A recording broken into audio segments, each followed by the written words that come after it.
everyone, and thank you for being here tonight to kick off Melrose Pride Month 2023.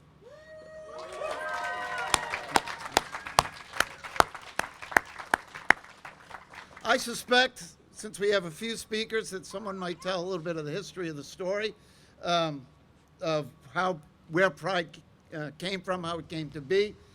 Suffice it to say, the first time folks gathered for something like this, it was the Stonewall riots, and it wasn't anything like this.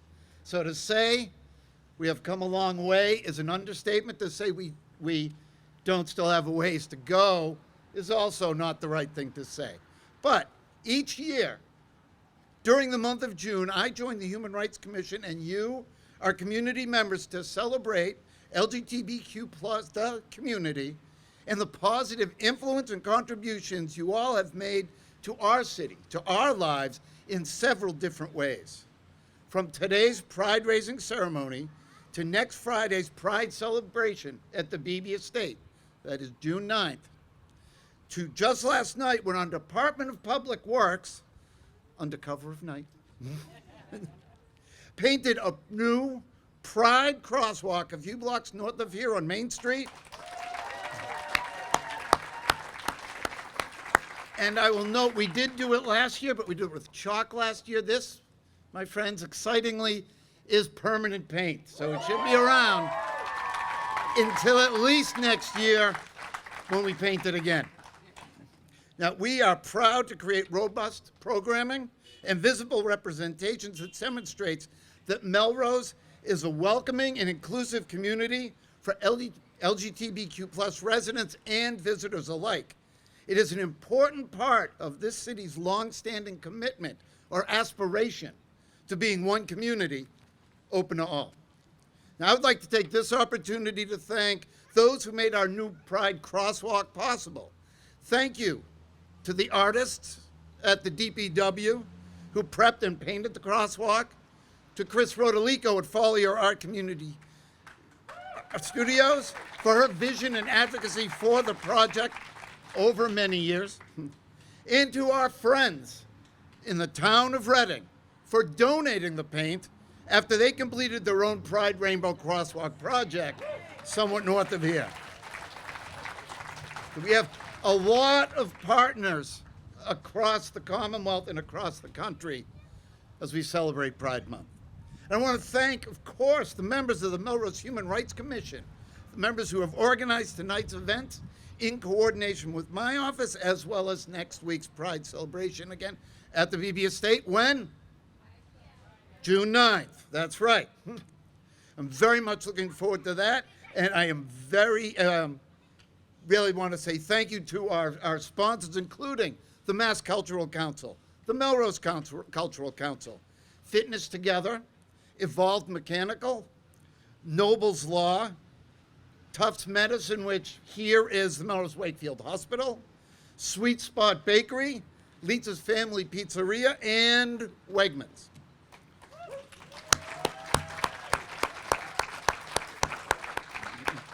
So, Pride Month 2023 and much of our inclusive programming would not be possible without our dedicated HRC commissioners who volunteered their time, their energy, and their treasure to ensure that Melrose continues to strive towards, again, that ultimate mission, that aspiration of being one community open to all. So I want to thank the HRC Chair, Bonnie Clapp. Bonnie, somewhere, there you go, for your unwavering leadership. To our lead organizers for Pride Month, Randall Carter and Jen Champagne, and to all our HRC members, past and present, for their collective efforts to make this year's Pride Month what I believe will be a huge success.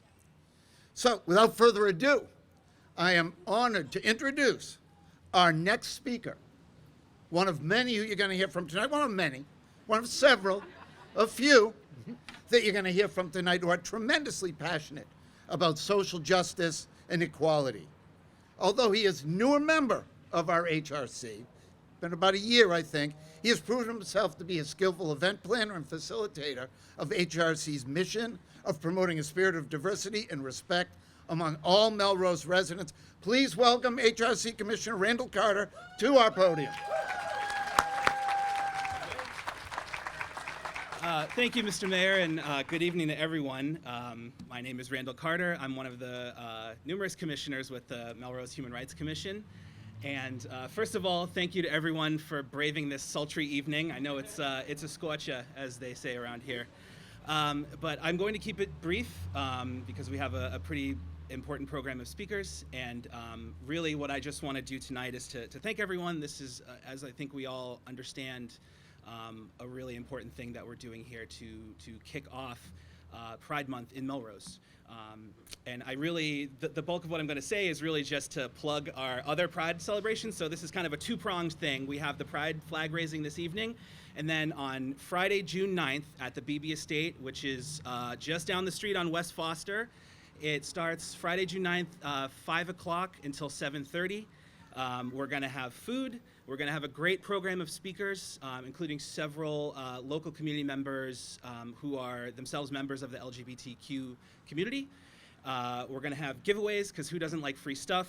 There's going to be a pop-up Pride Library from Melrose Public Library. We're going to have face painting, sand art, a community art project. There's going to be an art exhibit, I think mostly or entirely of local Melrose High School students. There's also going to be live music and much more. So really with that, on behalf of the Mayor's Office and on behalf of the Melrose Human Rights Commission, we welcome you not only to this event, but also hope that you can attend with us and celebrate Pride on Friday, June 9th. And if you want more information, the Melrose HRC does have a Facebook account where you can find all of that. There's also information on the official Melrose website. And so with that, I'm not going to blather on anymore, and just thank you again, stay cool, and I'm going to hand it back over to the Mayor. Thank you. You all know blathering is my job here in the community, so thank you very much. And I'll just say about the live music, if you haven't seen a band called Girl Skull, you're cheating yourself. Get there. If you can't go for the whole time, find out when they're playing. Get there to watch Girl Skull. It's tremendous. Next up, my former colleague from the State House, did a lot of great work together. He has stuck with it, and I'm back here. My good friend, Senator Jason Lewis from Winchester. Thank you very much, Mayor Broder. Thank you for making Melrose a more welcoming and inclusive community for all.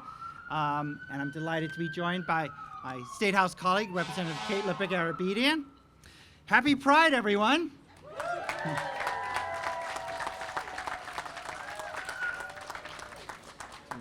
As we all know, Pride Month is a wonderful celebration of the strength and the diversity of the LGBTQ+ community. One of the most important issues that initially led me to run for the Massachusetts State Legislature over a decade ago was the fight for marriage equality. As someone who grew up in South Africa in the 1970s, when that country was under the racist apartheid regime, I saw firsthand the cruelty of discrimination and oppression. As long as I have the privilege of serving as your state senator, I will continue to do everything I can to champion racial, gender, and LGBTQ+ equity.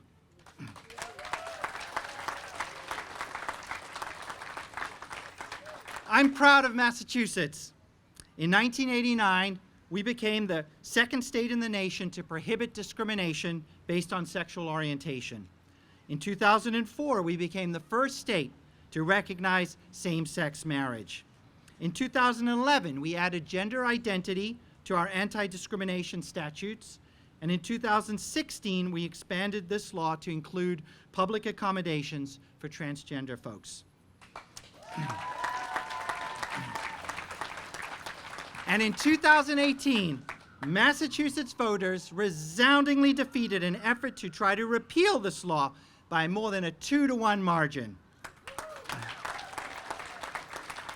And last year, I was proud to join Representative Lippick-Arabedian and our colleagues in the legislature to pass a law to protect access to gender-affirming healthcare in Massachusetts.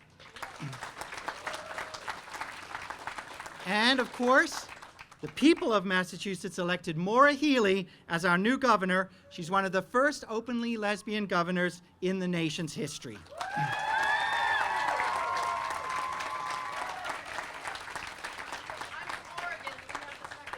There you go. We love Oregon too. But unfortunately, beyond our borders in some other states, we've been witnessing efforts from right-wing politicians to attack the LGBTQ plus community, especially vulnerable transgender youth. The repugnant Florida governor has celebrated the passage of new laws in his state to ban gender-affirming care for minors, ban children from attending drag shows, and limit what teachers can teach in school. And now he has launched a campaign for the White House on a platform of spreading these hateful policies to the rest of the country. We must vociferously condemn his actions and those of like-minded politicians wherever they may be.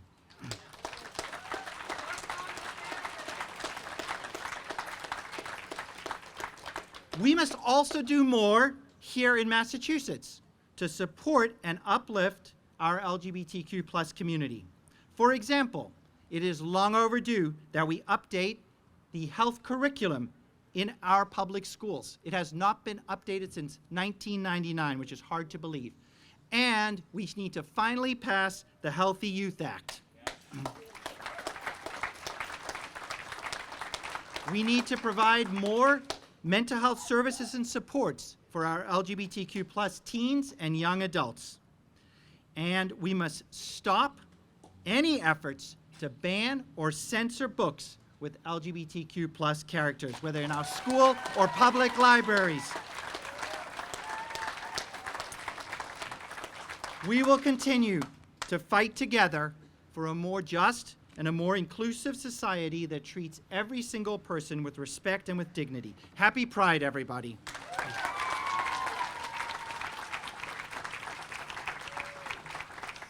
Thank you, Senator Lewis. You know, the Healthy Youth Act, to give you a sense of how long that has been before the legislature, the first person to file that in the House was State Representative Catherine Clark. And we're still waiting. Hopefully this governor and this legislature will finally push it over the finish line. One reason I'm confident that that could happen is because of my successor in the State House. She has done really an unbelievable job representing Melrose and Wakefield and a teeny tiny part of Malden, as well as residents across the state on issues of social justice and economic fairness, even a little blockchain mixed in. She started during the pandemic and has really been able to manage that. You would think she was a 10-year veteran from the level of effectiveness she demonstrates in the House. My good friend, Caitlin Bergara-Bedian.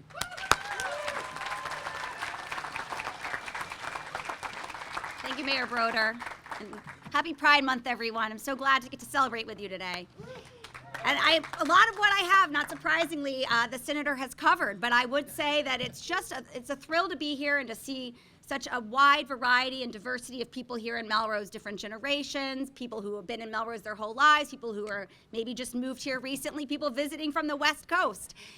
It matters a lot that we show up for things like this, that we see in each other the shared humanity and the compassion and care we have, and to get to celebrate the members in our community who are from the LGBTQ plus membership, as well as the allies and friends and family and neighbors who've supported them. You know, I was thinking, I've been in Melrose about a decade, and I don't recall the pride flag being lifted every year, so I think this is somewhat of a new phenomenon.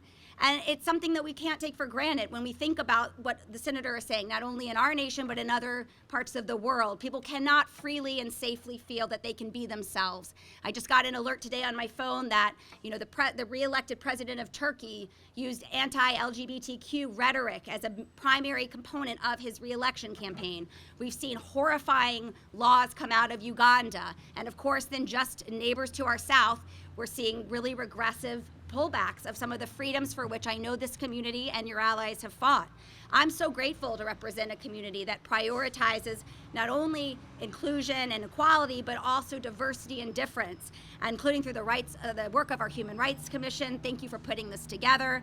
The City Council, I see City Councilor Lila Migliarelli here today. The School Committee, Member Elizabeth DeSalm and others, I think are here. I don't know if I'm missing anyone. And obviously Mayor Broder.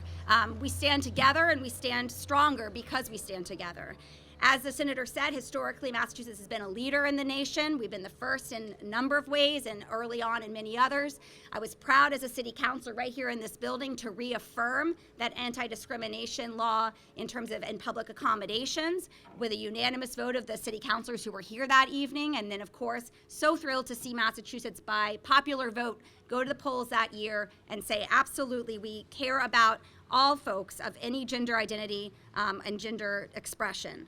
In keeping with the state's bold legacy, I was proud also, like the senator, to stand on the House floor last year and speak in favor of our law protecting and affirming that gender-affirming care is a right under our law, and that if people come here to seek it, we will support them and protect them from these regressive laws in other places.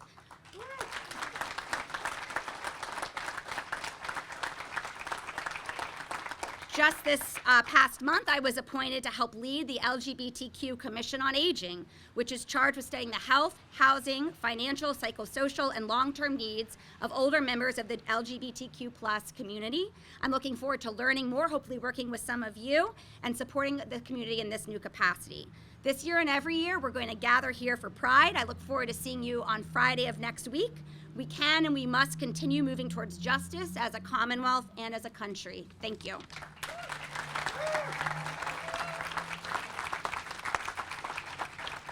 Let's see here. Let's see what's next.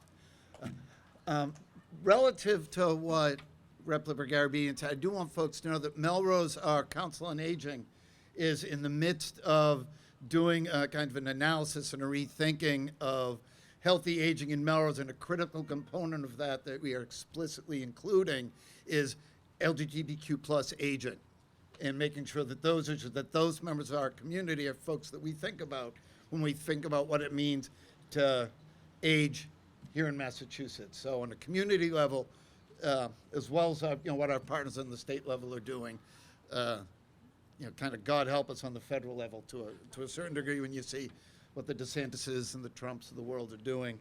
That's a story for next year. This year, I'm proud to introduce our keynote speaker, because some of us have been working on these issues for a while, and some of us have been in the fight for a long time. And that's why I'm excited to introduce our keynote speaker. She's a Melrose resident, first and foremost. She's the executive director of Speak Out Boston and has been an LGBTQ plus advocate for approximately 30 years. From 2004 to 2014, she was president of the Bisexual Resource Center and was previously a commissioner with the Massachusetts LGBTQ Youth Commission and a Melrose Human Rights Commissioner. She was the editor-in-chief of Teen Voices, a national feminist magazine and website created by, for, and about teen girls. She currently serves on the board of directors of Bi Women Quarterly, and finally, professionally, she performs editorial and publication work for magazines and nonprofit organizations. We are delighted that she could squeeze us in. Please welcome Ellen Rothstrom to the microphone. Rootstrom. Sorry, I botched it a little bit. Thank you, Ellen. Thank you, Mayor. It is wonderful to be here. Happy Pride, everybody. It's here. Broke out the beads already for the month. I hope I can see some beautiful colors already coming out. It's great. I'm Ellen Rootstrom. I use she, her pronouns. It's actually really wonderful to be here raising the flag in Melrose, my home community, to celebrate our queer high holidays. But I want to tell you a little bit of a story. Over 30 years ago, in 1990, I was living in Northampton, Massachusetts, and I was newly divorced, newly transplanted to the area, and newly out as a bisexual woman. My first serious girlfriend, Robin, had to work on Pride Day. So I decided to go up to the celebration by myself, see what was going on. But little did I know that I was walking into a very controversial occasion. Because a year before, the Pride Committee had voted to expand the name of the event to Gay, Lesbian, and Bisexual Pride. But some of the lesbians, who at that time were called separatists, they didn't like the change. So they joined the committee and voted to remove the word bisexual from the title that year. So at the start of the parade, a group of Queer Nation activists, and for those of you who aren't familiar with that group, Queer Nation was very active during the 80s and 90s, and they did a lot of HIV/AIDS work, as well as a lot of inclusion work for the bisexual and transgender communities. And they got in front of the regular marchers with a large banner of their own and marched into town ahead of the regular march. Then when everyone had amassed downtown at Pulaski Park, we all listened to some rather hateful remarks from some of the organizers. They said that bisexual women brought disease into the lesbian community, that we couldn't be trusted, that we weren't committed enough to the cause of gay and lesbian rights movement. It was a very sad moment for me to experience that in my first Pride celebration. However, the upshot of that hatefulness, very visible hatefulness, was that it kind of shamed and embarrassed the community for being so close-minded. The hatefulness was difficult to accept when they had to witness the pain of real bisexual people in the audience. And I'm not exaggerating to say that people were crying in the audience. The following year, the community again reassessed and permanently added bisexual back into the name, and soon following by adding transgender. Yeah.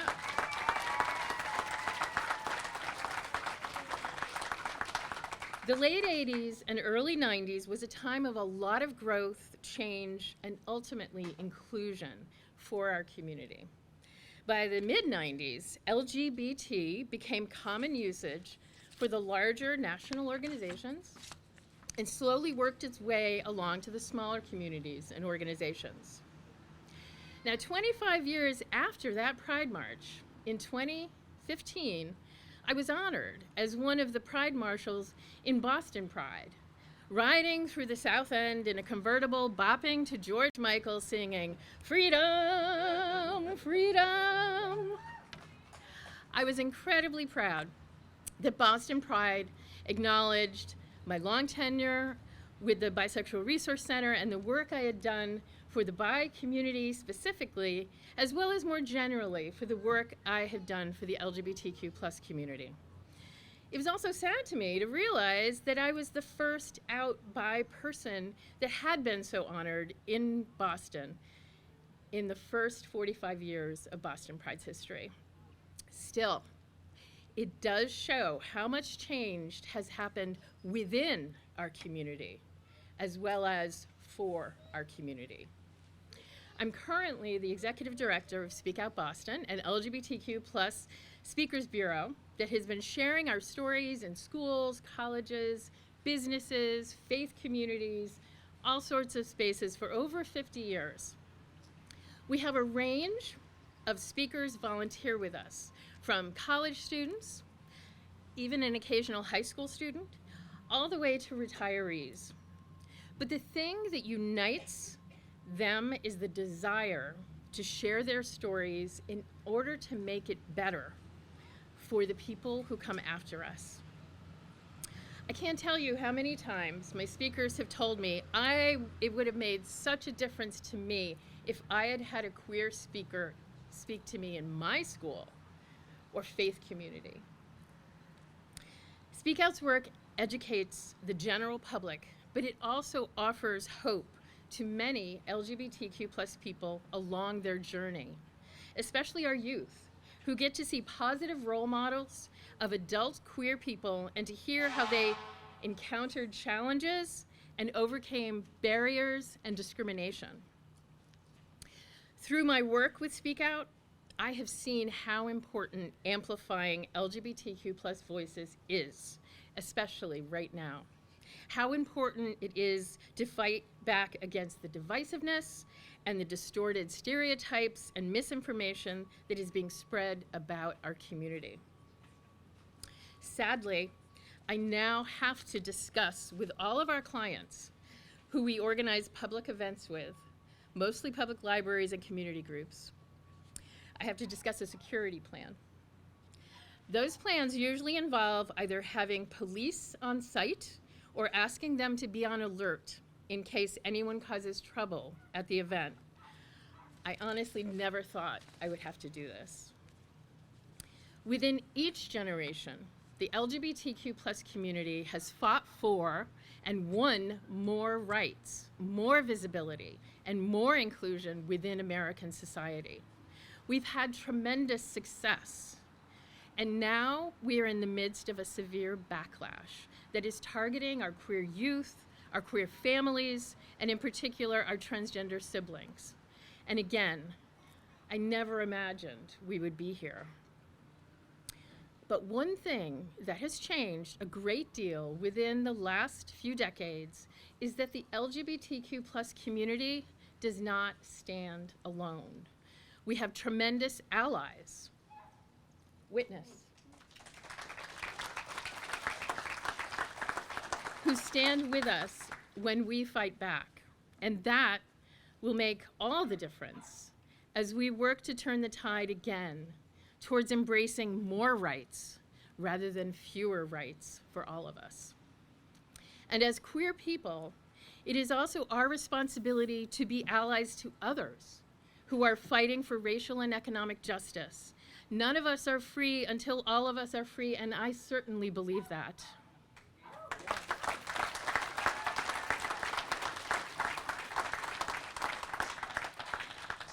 We are here tonight to raise the pride flag in Melrose, and we must not take this action for granted, as has already been stated, because there are so many communities where it's not allowed, and in some places where this simple action will be protested. But here I look around, and I proudly see Melrosians standing together, honoring the beginning of Pride Month, and representing one community open to all. If we can point to anything that illustrates the changes within the LGBTQ+ community, it is the beautiful progress flag we raised today. The original Pride flag was first designed by Gilbert Baker in 1978, but our flag has evolved over time to reflect the changing perspectives of the community and to promote a more inclusive community. The Progress flag includes representation of the concerns of people of color and of the transgender community. We expand the circle, we educate from within, and ultimately, we create a stronger community together.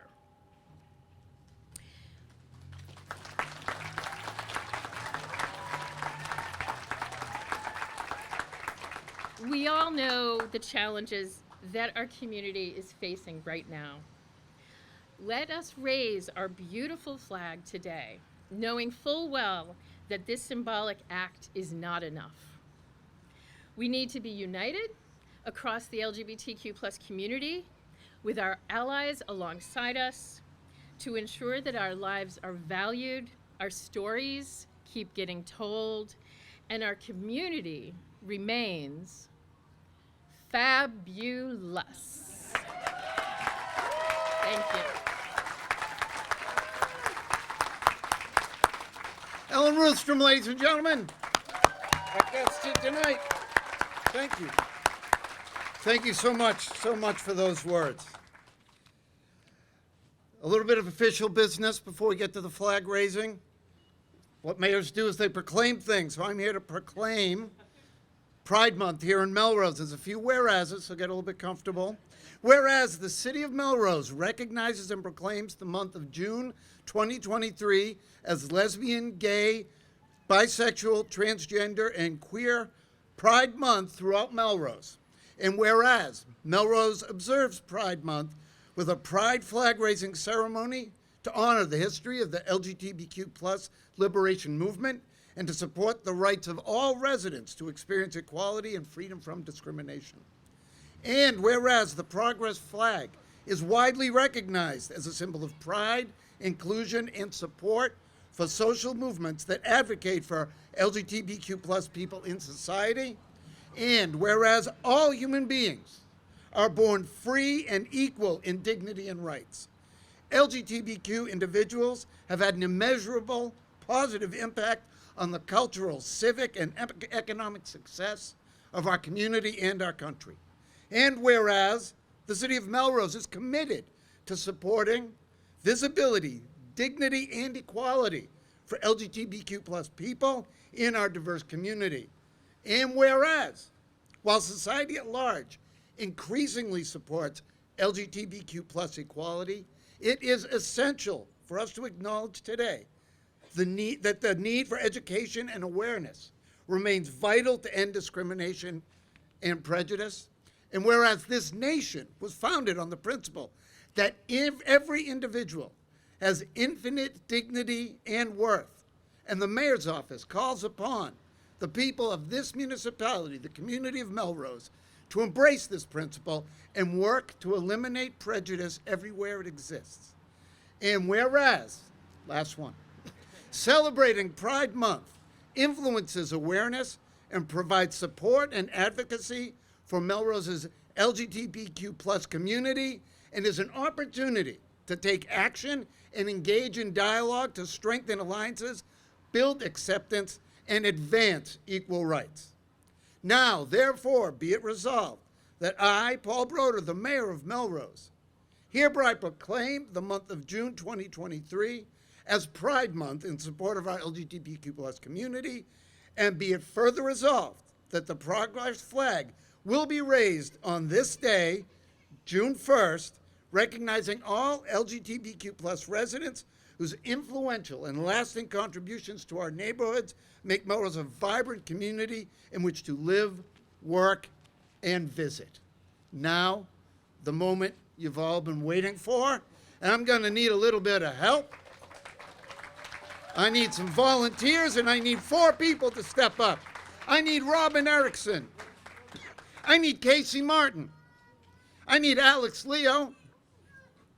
And I need Sunday Rogers. Hands up. I tell you what.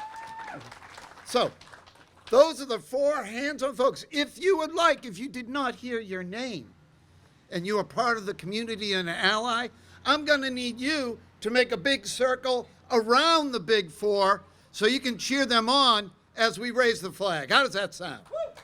All right. Are we ready? Are we ready? Let's do it. Come on, come me, it's you guys. Keep going. I think we're good.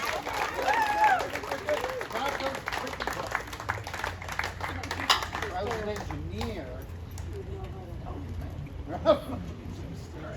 Let go. Give me a little slack. Go.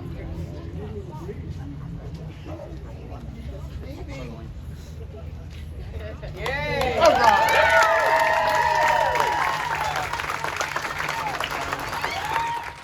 Outstanding work. Thank you all very much. You know, it occurs to me, why a flag? Why a flag? Why raise something up like that? And it occurs to me because we want to be a symbol, but we want people from places, I'll just say Florida or other places that aren't as welcoming, that there is a place you can come, that there are communities across Massachusetts and across the United States where you can be respected, supported, and loved for who you are, no matter what. And I'm proud to say we are one of these communities. Happy Pride Month to all. Enjoy it all. Thanks for coming.